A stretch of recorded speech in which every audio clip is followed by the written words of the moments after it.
आपल्या इथे एक सिस्टम झालेला आहे, एका प्रकारचा प्रवाह झालेला आहे.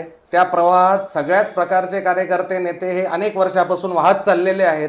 त्याच्या विरोधात, त्या प्रवाहाच्या विरोधात जर काम करायचं तर निश्चितपणे जे सगळे दुखावलेले असतात ते एकत्रित त्या ठिकाणी अटॅक हे करणारच. बरं, मी 21व्या वर्षी निवडणूक लढवली आणि निवडून आलो, ते अशा ठिकाणी, अशा परिस्थितीत की आपल्या इथे एकंदर आपण पाहिलं तर एक जातीय राजकारण कुठेतरी हे आहेच, हे नाकारता येणारच नाही. आणि अशा परिस्थितीत माझ्या कुटुंबात मी, माझी आई आणि वडील, माझ्या समाजाची 5 घरं नसताना त्या ठिकाणी लोकांनी मला डोक्यावर उचलून घेतलं, प्रस्थापितांना पाडलं. त्याच्यामुळे अनेक लोकांना त्या गोष्टींचा राग होताच.